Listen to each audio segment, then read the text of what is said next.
Most people at Clearwater High had no idea who Emily Seagal really was. To them, she was just a quiet, artistic, soft-spoken 17-year-old girl who liked sitting under the oak tree during lunch, sketching strangers and sunsets. She avoided drama, avoided loud crowds, avoided anything that smelled like trouble. She didn't brag, didn't show off, didn't even defend herself when pushed around. She simply believed the world was better when you stayed kind. But bullies don't like quiet people. They like attention, they like targets. Before the story begins, welcome to Smile and Scars, where real emotions meet unforgettable lessons. If you're new here, don't forget to subscribe, like, and share, because powerful stories like this one are just getting started. It was a warm Friday afternoon, the kind that made teenagers restless. The cafeteria buzzed with laughter, music, and gossip. But in the center of all that noise sat Blake Turner, the loudest, cockiest 18-year-old senior in school. Captain of the football team, self-proclaimed king of the campus, and a bully who believed fear was the only language worth speaking. Blake had recently been dumped by a girl who told him she wanted someone gentle, artistic, and the opposite of him. A rumor spread that she liked Emily's drawings, and Blake needed someone to blame, someone to crush, someone to embarrass, so Emily became his target. At first, it was petty things blocking her path, stealing her pencil, calling her names like mute girl, art freak, and emo charity case. She ignored it, she smiled politely, she walked away, she thought it would stop, but bullies don't stop when ignored. They escalate. That day, Emily was sitting alone by the courtyard fountain, sketchbook on her lap, headphones in, lost in a song she never planned to finish. She didn't hear Blake and his friends approaching, laughing, recording on their phones, smelling trouble before she even looked up. Blake snatched her sketchbook. "Well, look what we have here. Picasso Jr." He smirked, flipping through her drawings. "These belong in the trash." Emily stood calm but firm. "Please give it back." Blake stepped closer, towering over her. "Make me." She didn't. She knew fighting would only make things worse. So she simply repeated softly, "Give it back." To Blake, that softness sounded like disrespect. He shoved her shoulder. She stumbled but didn't fall. She didn't swing back. She didn't yell. She just looked at him with disappointment, like a teacher watching a child misbehave. And something about that expression embarrassed him, enraged him, made him feel small. His friends laughed. Emily extended her hand again, waiting. "Please." Blake's ego snapped. He clenched his fist and punched Emily across the face. The sound echoed, gasps spread. Emily fell to the ground, blood dripping from her lip. His friends stopped laughing. The courtyard froze. A teacher yelled. Someone dialed 911. Someone else kept recording. Emily didn't cry.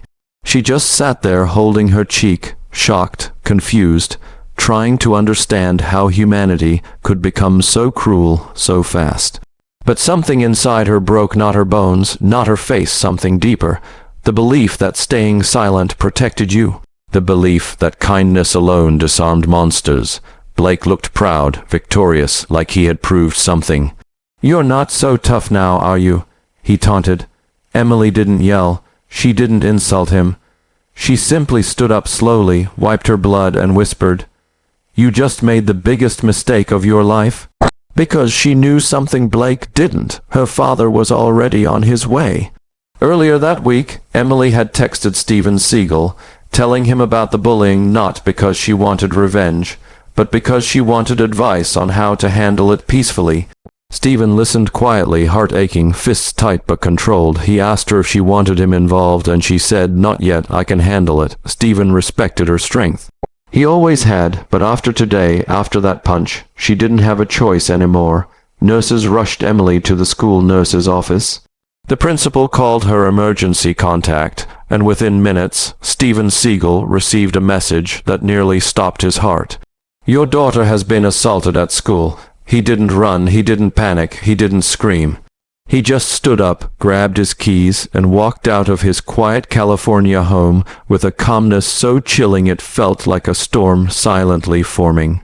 Meanwhile, Blake was still bragging in the courtyard. pretending he won something, replaying the punch in slow motion on a friend's phone, unaware that his life was about to change forever.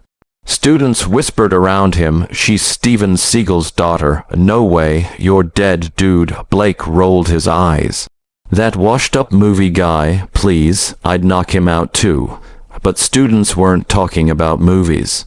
They were talking about real martial arts, about decades of training, discipline, precision, and a man who didn't need cameras to prove anything. Steven arrived 20 minutes later, not in a limousine, not surrounded by bodyguards, not dressed like a celebrity. Black boots, black jeans, a calm expression that made officers step aside without a word. Parents stared. Students froze. Teachers whispered his name like a warning. He didn't ask where Emily was, he already knew. He walked straight to the nurse's room. Emily sat on a medical bed, holding an ice pack to her face. When she saw him, she didn't cry, she broke into a relieved smile. "Dad." Steven's jaw flexed, but his voice remained soft. "Are you all right, baby?" She nodded slowly. "It's just a bruise. No bruise justifies a punch," he said quietly. He kissed her forehead, then turned to the nurse, the principal, the school officer, none of whom dared speak first. "Where is he?" Steven asked. No shouting, no anger, just certainty. The principal swallowed. "Mr. Seagal, please let the school." Steven cut him off. Not rude, just decisive. "Where is he?" The silence answered for them. Outside, Blake laughed with his friends until the entire courtyard went quiet. An unnatural, suffocating silence. He turned and saw Steven Seagal walking toward him, not fast, not aggressive, just unstoppable. Students stepped aside like water parting around a ship. Blake's confidence vanished instantly, but pride wouldn't let him show it. "Oh, look." He smirked nervously. "Hollywood's here." Steven didn't respond. He stopped a few feet away and looked Blake dead in the eyes. A stare so steady, so deeply disappointed. It was louder than any punch ever thrown. "Did you hit my daughter?" Blake tried to laugh. She started it. Steven took one slow step closer. "Answer the question." Blake's throat dried. "Yes, so what?" Steven exhaled, not angry, not emotional, just tired of men like him. "You don't hit women. You don't hit people who don't want to fight. You don't prove strength by hurting the gentle." Students recorded, not because they wanted drama, but because they felt a moment of justice unfolding. Blake forced a smirk, desperate to save face. "What are you gonna do about it, old man?" Steven's expression didn't change. "I'm going to give you a choice." Blake blinked, confused. "What?" "Apologize to my daughter and mean it." His friends backed away slowly, because even they knew this wasn't a suggestion.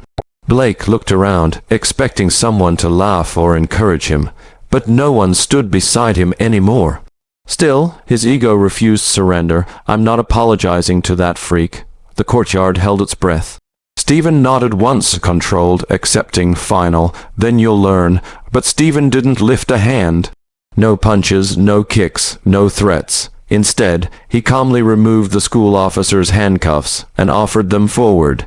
Because Steven Seagal didn't come here for a fight. He came for accountability. Before Blake understood what was happening, the officer stepped behind him and cuffed his wrists. Blake panicked, shouting, twisting, confused. "What? Why? What are you doing?" The officer replied, "You assaulted a minor, son." Blake's friends stared, pale and silent.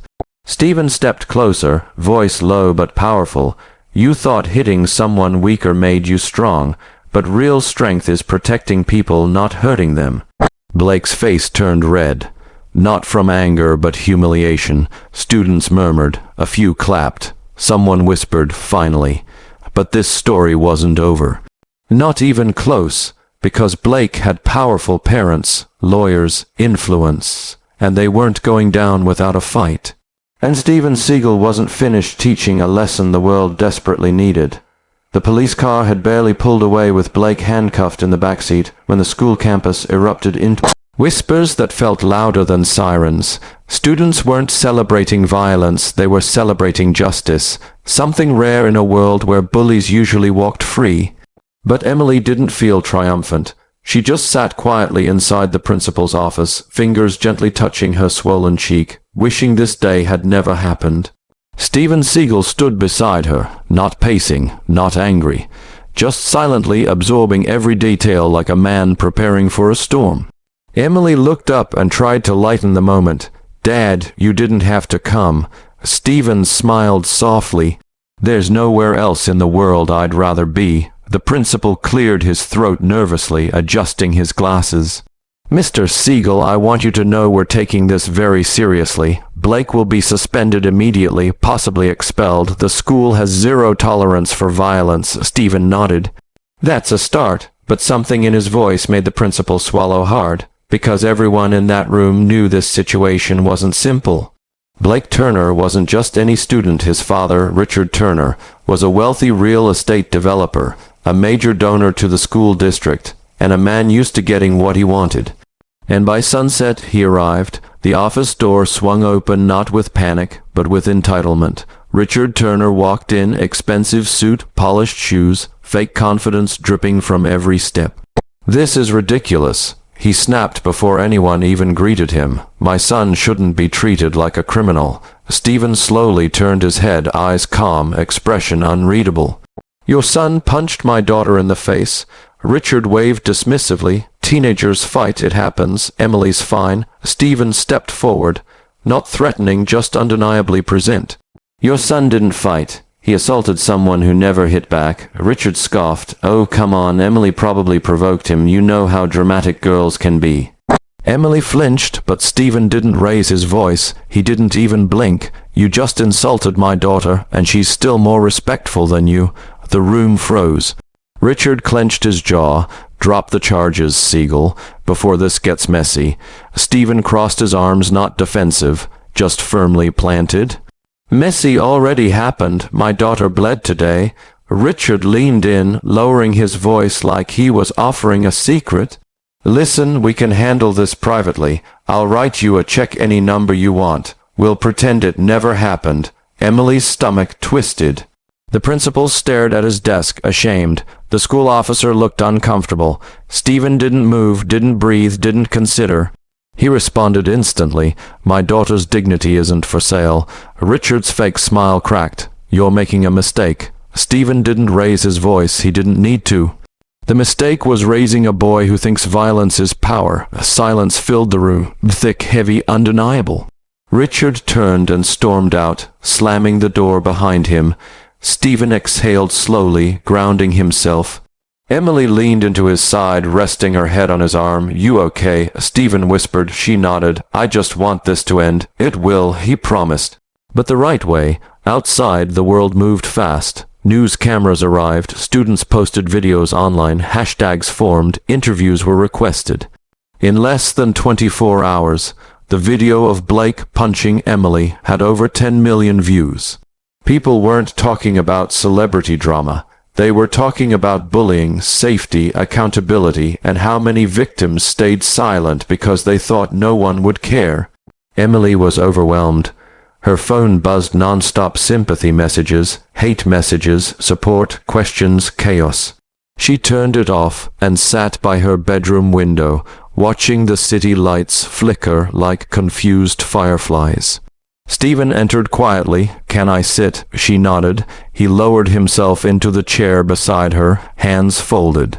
"Not trying to fix anything, just being there. I didn't want anyone to know you were my daughter," she whispered. "I wanted to be normal." Steven smiled with sad understanding. "You'll always be more than my daughter. You're your own person, and you handled this with more strength than most grown adults." Emily's eyes watered. Not from pain, but from release. Why do people hurt others just to feel big?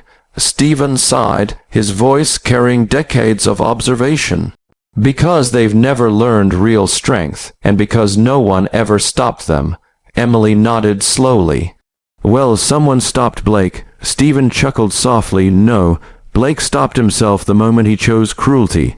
The next morning, Steven and Emily met with a lawyer, not because they wanted revenge, but because they wanted protection for every other quiet kid who ever sat alone at lunch. The lawyer, a calm woman named Rachel, listened carefully, taking notes. "Legally," she said, You have a strong case: criminal assault, emotional damage, school negligence. Emily shifted uncomfortably. I don't want to ruin his life. Rachel looked up, impressed. You're more compassionate than most people in your situation.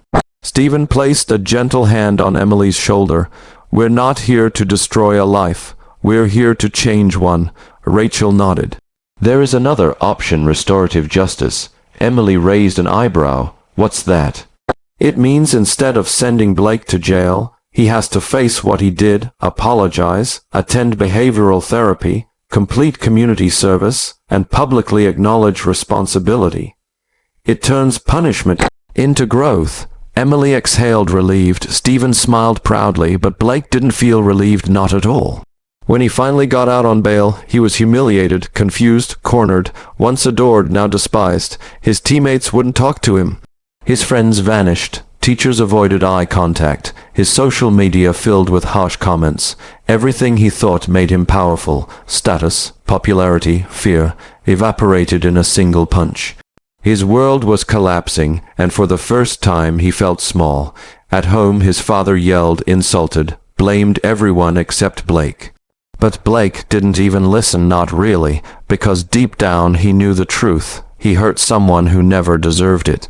And even worse, he liked it, until the consequences arrived. 3 days later, the restorative justice meeting was held at the school auditorium. The room was quiet, serious, heavy. Steven sat beside Emily, calm but protective. Blake entered slowly, shoulders hunched, eyes down, hands trembling, not with anger but with shame. His father didn't come. Blake sat across from Emily, unable to meet her gaze. A counselor began gently, Blake, this is your opportunity to speak. Blake swallowed hard. His voice shook. I don't know what to say. Emily didn't respond. She waited. Blake finally lifted his eyes and broke. I'm sorry, he said, and it wasn't a performance. Not because I got caught, not because people are mad, but because I hurt you, and you never did anything to me. I was angry about my own life, and I took it out on you because you were quiet and wouldn't fight back. I thought that made me strong, but it didn't. It made me a coward. Emily's eyes softened, not with forgiveness yet, but with understanding. Blake continued, voice cracking, you didn't deserve that, and I don't expect you to forgive me, but I needed you to know. I'm sorry. Silence. Real, meaningful silence. Emily inhaled deeply. Thank you for saying that. Blake blinked, relief flooding him like oxygen. And I hope, Emily continued, you never treat anyone like that again, not because of punishment, but because you finally see people as human. Blake nodded, tears spilling out now.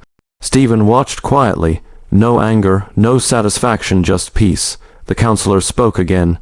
Emily, would you like to share how the incident affected you? Emily turned to Blake, not accusing, just honest. It didn't just hurt my face. It made me afraid to exist. It made me question if kindness is weakness. But I realized something. Silence doesn't protect anyone. Speaking up does. Blake lowered his head again, this time in respect. The agreement was signed. Blake would attend mandatory anti-bullying counseling, complete 200 hours of community service, speak publicly about his actions, and be suspended for the rest of the year. No jail, no life destroyed, just change. Outside the school, reporters waited, cameras flashing, microphones raised. Steven gently wrapped his arm around Emily as they walked to their car. One reporter called out, Mr. Seagal, do you have a message for parents and students watching? Steven paused, turned, and looked into the cameras, not as a celebrity, but as a father. Yes, he said calmly. Teach your children that strength isn't measured by the pain they cause, but by the kindness they protect. Cameras clicked faster. Reporters leaned closer. Students watching online felt something shift. Emily smiled quietly because she had learned that too. A week later, Emily returned to school. No whispers, no fear. Just respect. Students waved, sat with her at lunch, asked about her art. For the first time, she didn't feel invisible.